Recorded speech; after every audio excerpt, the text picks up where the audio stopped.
Good morning সকলকে। আজকে আমাদের পড়ার টপিক হচ্ছে ইউজ অফ ক্যান। আজকে আমরা শিখবো ক্যান আমরা কীভাবে ব্যবহার করতে পারি।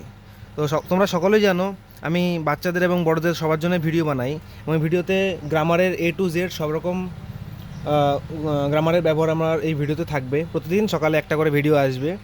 তো বেশি কথা না বাড়িয়ে আজকে আমি আমার আজকের টপিকের দিকে এগিয়ে যাই। যদি ভিডিওটি ভালো লাগে চ্যানেলটি সাবস্ক্রাইব করবেন, একটি করে লাইক করবেন এবং কিছু যদি জানার থাকে বা কোনো কিছু সম্পর্কে যদি আমাকে ভিডিও করতে লাগে তো আপনারা আমাকে কমেন্টে জানাবেন যে আমি আর কী কী বিষয়ে ভিডিও করতে পারি। ঠিক আছে, তো আজকে আমরা শিখবো ইউজ অফ ক্যান। তো ক্যান শেখার জন্য আমাদের এই ক্যান কথাটা, এই যে ক্যান মানে জানতে হবে। ক্যান মানে কি? ক্যান মানে হচ্ছে পারি বা পারে। আমি কোনো কিছু পারি বা কেউ কোনো কিছু পারে। বোঝা গেল? তাহলে তাহলে নোটটা কী হবে, বা নোট বা ডেফিনেশনটা কী হবে? বর্তমানকালে পারি বা পারে বোঝাতে ক্যান ব্যবহার করা হয়। কী বোঝাতে? পারি বা পারে বোঝাতে ক্যান ব্যবহার করা হয়ে থাকে। এই ক্যানেরও একটা ফরমেশন আছে। তাহলে ক্যানের ফরমেশনটা আমরা এখানে লিখে রাখি। ক্যানের ফরমেশন কি?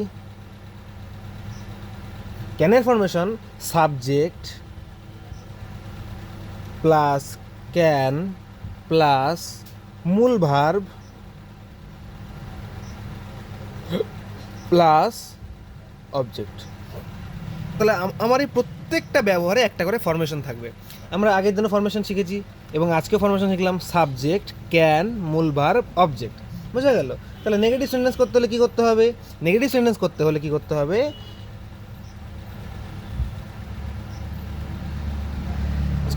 ক্যানের পরে একটা নট বসবে। ক্যান প্লাস নট বসবে। বোঝা গেল? আমরা ব্যবহারগুলো এর পরে দেখবো এক্সাম্পলের সাহায্যে। তাহলে নেগেটিভ সেন্টেন্স বুঝলাম। এবার ইন্টারোগেটিভ সেন্টেন্স করতে হলে কী করতে হবে? ক্যান ব্যবহারের ক্ষেত্রে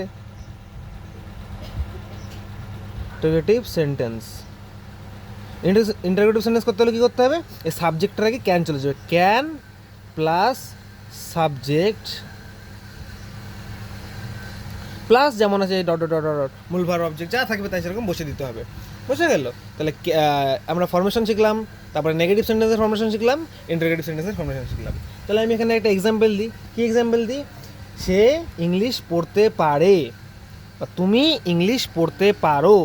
তাহলে তুমি ইংলিশ, তুমি কি? ইউ। তারপর ইউ হচ্ছে সাবজেক্ট, তারপরে ক্যান আর পড়তে পারো ইউ ক্যান।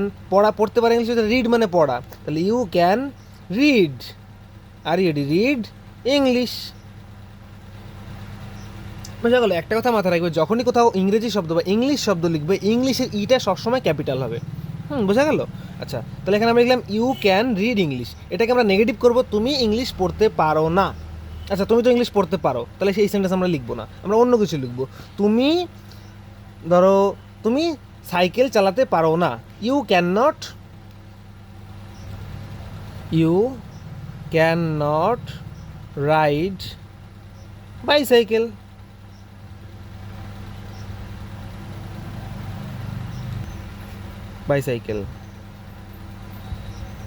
বোঝা গেল? তাহলে তুমি সাইকেল চালাতে পারো না। তুমি ইংরেজি পড়তে পারো, ইউ ক্যান রিড ইংলিশ। তুমি সাইকেল চালাতে পারো না, you can not ride bicycle. এবার আমি একটা প্রশ্নবোধক বা ইন্টারোগেটিভ সেন্টেন্স করে দেখি। তুমি কি বাইক চালাতে পারো? তাহলে বাইক চালাতে পারো, আমি তোমাকে জিজ্ঞেস করছি তুমি কি বাইক চালাতে পারো। তাহলে পারোর ক্ষেত্রে আমার কি, তুমি কি পারো প্রশ্ন করার ক্ষেত্রে কী হবে? এই ক্যানটা কী হচ্ছে? সাবজেক্টের আগে চলে আসছে। বোঝা গেল? তাহলে ক্যানটা কোথায় আসবে? সাবজেক্টের আগে আসবে। তাহলে ক্যান ইউ রাইড বাইক, বা এখানে বাইক রাইড বাইক না লিখে আমরা লিখতে পারি ক্যান ইউ ড্রাইভ বাইক, বা ক্যান ইউ ড্রাইভ এ কার। বোঝা গেল? তাহলে আমরা ক্যানের ব্যবহার শিখলাম, ক্যানের সাধারণ ফরমেশন বা অ্যাফার্মেটিভ সেন্টেন্স শিখলাম। তারপরে আমরা কী শিখলাম?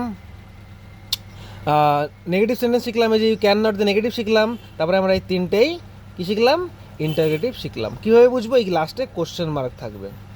তাহলে ক্যান প্রথমে থাকবে, লাস্টে কোশ্চেন মার্ক থাকবে, এটাকে আমরা ইন্টারোগেটিভ সেন্টেন্স বলবো। তো আজকের ক্যানের ব্যবহার এটুকুই। ভালো লাগলে ভিডিওটি লাইক করো এবং চ্যানেলটি সাবস্ক্রাইব করো। Thank you.